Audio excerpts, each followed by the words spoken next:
All right, guys, we back with more reactions, and today we got Jesse Lee Peterson versus a millennial feminist confronted with shocking truth about Black Lives Matter. Now, before I start the video, don't forget to comment, like, share, and subscribe. Now, let's get right into it. You support Black Lives Matter? You heard of them, Yes. right? You support them? Yes, I do. And why? Because firstly, I think that there are multiple facets of the resistance movement in large. I think resistance and advocacy looks different to different people. And I think that it's our responsibility, if you call yourself a member of the resistance movement in large, if you call yourself somebody who is, personally and emotionally committed to social justice and advocacy, that you... The resistance, what are they resisting? What exactly are they resisting? What are they getting done? I just did a video today about how, and I mean, I know this is old, but I just did a video today about how 26 chapters are suing the leaders for $10 million being missing or something crazy like that.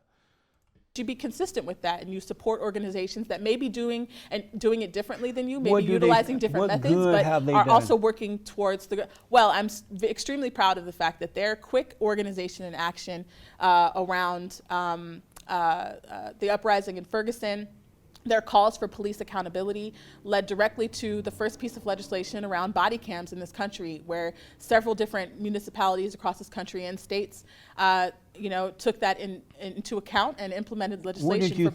What do you guys think about that? W or L? What did you think of them shouting, "What do we want? Dead cops. When do we want it now?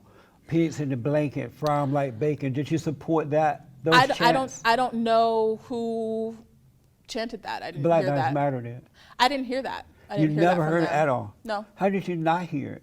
I didn't hear that. It was all over the media, over and over and over again. What I did see in the media were attempts to attach, folks who participated in Black Lives Matter marches, who may have had alternative sentiments, to attach those to the larger, more peaceful narrative of Black Lives Matter. I did hear that, but I did not hear Black Lives Matter people. That's amazing. You're so smart. I'm surprised you didn't hear that. They did chant it, and just assume I'm telling you, take my word at it. They chanted those things. Would you support those type of chants coming from Black Lives Matter? Well, I don't believe that those chants came from Black Lives Matter. But they did. And if they did, what would you think of that? Well, I don't believe that Black Lives Matter would chant like that. I think that, again, when you call... It's on videos, though. There's video of that happening. When you organize a group of people, you have people who are multifaceted and have nuanced different beliefs. So she's saying, I don't believe that they would do something like that. There's video out for her to go see, and she chooses to be ignorant instead of going to go see them doing that and condoning and condemning it. Are different than the larger, or maybe subbed than the larger. And again, if I heard that, I would vehemently oppose it. But I do not believe Why would you oppose it if you heard Black Lives Matter doing this? Why would you oppose it? Because, I mean, let's call this plain, right? It is in all of our best interests to have positive and supportive relationships with those who are trusted to keep us safe in this community. And also, I know that Black Lives Matter is not against police and our first responders. They're not. When people gather together... What? They had in a mission statement that they were against the nuclear family. You don't think you don't think they're against police as well? They want to tear everything down and rebuild it, reconstruction. What's the other thing? I can't even think of it, but yeah, man, I'm not. She's not aware of what she's not aware of the things that what she supports are doing. She's not aware of those things. For a march and a rally, the rally and the march is to uphold and affirm the value of the lives of our brothers and sisters. Right. It's not to speak down or against or negative to anybody else. So that would be the first reason why I would oppose it, because it's not the time or the place, nor is it appropriate to be saying those types of things. Do you believe that white cops are abusive and racist toward black people? I think that's a really blanketed statement. But that's what they believe. Do you believe that? that? No, they don't believe. I don't think it says anywhere in their manifesto that they believe. Are you talking about a different Black Lives Matter group? We're not talking about a different Black Lives Matter group. You don't seem to know much about them. That's very interesting. So the Black Lives Matter organization that I know is vehemently against institutionally supported racism and prejudice and acted out by officers. Black Lives Matter that I know is absolutely for holding police accountable for their actions and interactions with community members. In nowhere have I seen them specifically say. And what else do they do other than problems pertaining to police? Like everything she's mentioning is about police, but I mean, damn, a large population of the Black community aren't even having interactions with the police. Most of them are law-abiding citizens. You got certain areas where it's worse than others, of course, but even still, she's talking about a minority here. The police killings is the minority. Blacks having constant run-ins with the police and being criminals, that's a minority of blacks as well. What about the bigger issues is my question. That this is against white cops. I don't know that to be true. I have not seen that in any kind of written statement. And so I can't defend that because I don't know that's not the truth that I know. Amazing. Black Lives Matter is a radical, far-left, agitated. He about to say it. He about to say the line. We already know what's coming next. Organization that is built up of lesbians and homosexuals and communist type people. As a Christian, how are you able to support that type of organization? I'm really taken aback by your. My thing is, why do people get so offended when you call them what they label themselves as? If someone says they're trans and I call you a transgender, then that's what you are. If someone says they're lesbian, or if someone is openly lesbian and you call them a lesbian, that's what they are. They're Marxists. They're lesbians. They said that they were radical. You know, like he's just saying what they already said. A description of that organization.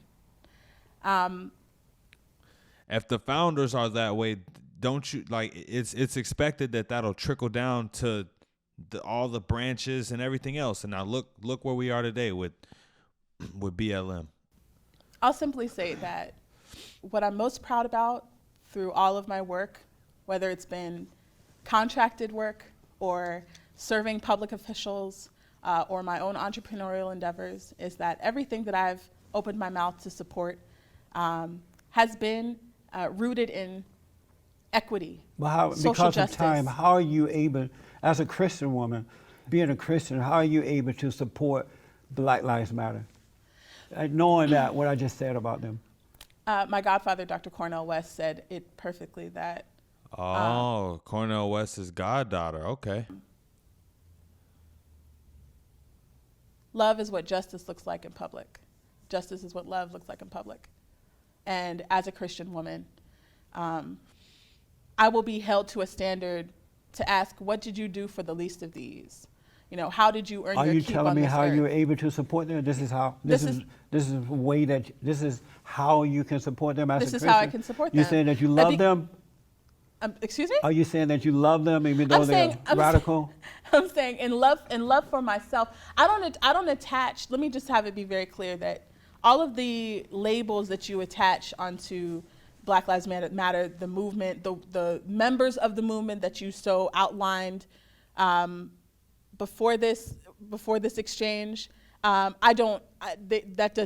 is not coherent or congruent with how I describe Black Lives Matter. But so if you're going to ask me how I can support Black Lives Matter, I can tell you how I can support the Black Lives Matter that I know I do support. Because of your love, being a Christian and you love them, that's how you're able to support them? You're simplifying my words. Because of my love for myself, for my culture, for people who look like me, for those who are the most vulnerable and marginalized in our communities, because of my love do you love Black Lives Matter? You love Black Lives? I feel like this is getting into. No. I want to move on, but I'm not getting an answer. I'm trying to get an answer. I'm giving you an appropriate answer. Do you love them? I'm giving an appropriate answer. Okay. Wrap it up. Last question. No, we're about to end right now. Yeah. What the? You supported the. Did you celebrate the International Women's Day? I did. You took part in that? I did. I read on you tweeted that you changed your Twitter profile to red for the International Women's Day. Red represents socialism and communism and stuff like that. Why did you change from red to red? That's a really odd line to draw. The organizers of the Women's Day March created this additional call to action for a day without a woman. And the thing is, this is a pretty lady right here, man. But she could definitely use some time in the gym and a few less Twinkies. You know what I'm saying? And on International Women's Day, red is a color of resistance. It's also one of our nation's 3 pillar colors.